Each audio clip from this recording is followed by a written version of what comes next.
Hey everyone, welcome to Area 616, and to day 3 of week 1 of the 2 weeks leading up to Fantastic Beasts and where to find them.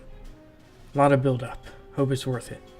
But at a recent fan event, J.K. Rowling, the author of the Harry Potter book series and the Fantastic Beasts screenplay writer, just dropped a pretty big announcement that Fantastic Beasts won't just be 2 movies or 3, but 5. 5 entire movies.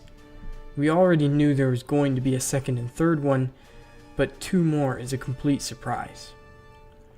Assuming that the series continues its current release schedule, as they've set Fantastic Beasts 2 for 2018 and 3 for 2020, that means the franchise won't end until 2024. That's a lot of movies and a lot of time. So a big question that's going around, especially in my head, is, what the heck are they going to be about? Well, to answer this, first let's ask the question, what exactly is the first one about? Well, it's pretty simple. Magizoologist, I'm butchering that, Newt Scamander has just completed a trip around the world finding and documenting extraordinary creatures, and he apparently keeps a lot of them in his briefcase, which has been magically enlarged on the inside. However, he loses his briefcase for a bit when he stops in New York, and several of the monsters escape, leaving him have to search 1925 New York to find them, before the monsters reveal the existence of the magical world and threaten the no-maj population. So, if you think about it, it's kind of like Harry Potter Pokemon Go. Gotta catch 'em all. So, the story is pretty simple, but it sounds awesome. However, could this kind of story really work bloated to 5 movies? Is he really going to spend 5 whole movies searching New York for some monsters? And even if the monsters disperse and leave New York, that might warrant a sequel or 2, but 5?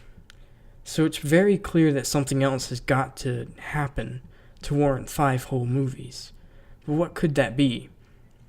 Well, at first I considered that maybe it would tie into the first Wizarding War with Voldemort in Europe to some capacity, but that war didn't actually start until 1970, a good 45 years later.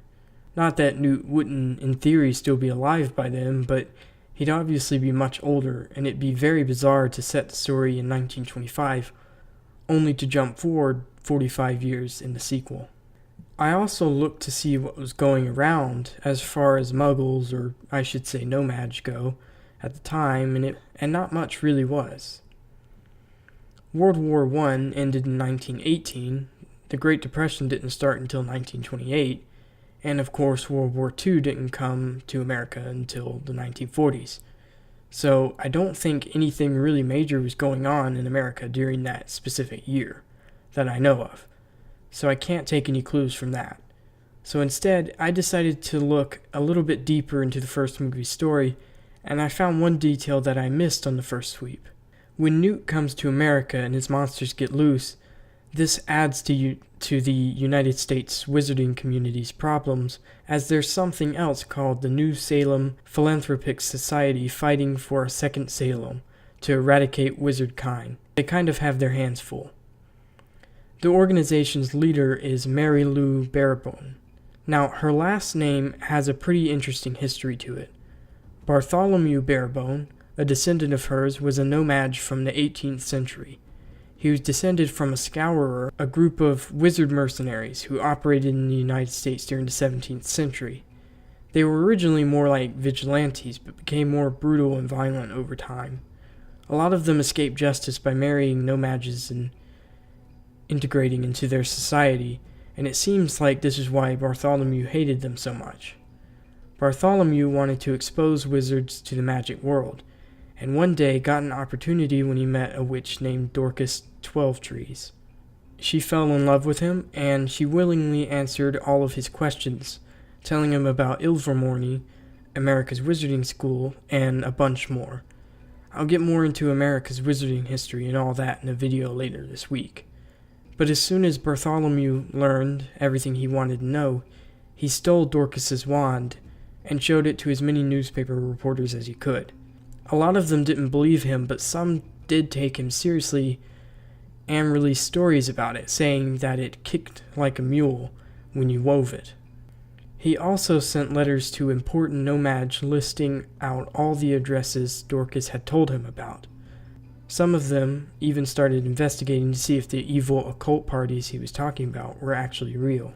Still dissatisfied, Bartholomew went out with a gun to kill some local wizards. He opened fire on a group of people he believed to be wizards, but they turned out to actually be nomads. No one was killed, but Bartholomew was imprisoned by nomad authorities for his crimes. However, this prompted Makuza, America's wizard government, to pass the Rappaport's Law in 1790, which banned witches and wizards from marrying or even befriending any nomad. So, back to the Fantastic Beasts movies, it looks like Mary is trying to continue Bartholomew's work and eradicate the wizard community. It's likely this will transition over into the main story, though I'm not sure why it'd still be called Fantastic Beasts at that point. I'm not sure how they'll bring that story out to 5 movies, but J.K. Rowling is a very talented writer, and if anybody can successfully do it, she can. But that's just my guess for what I think will happen in the future Fantastic Beasts movies. Of course, we have no way of knowing at the moment, but this does seem like the likely route. Hopefully it's done well. But as I said earlier in my video, I'll be releasing a video detailing the full history of wizards in America later this week, on Friday to be exact, so look forward to that. But thanks so much for watching, and I'll see you all next time.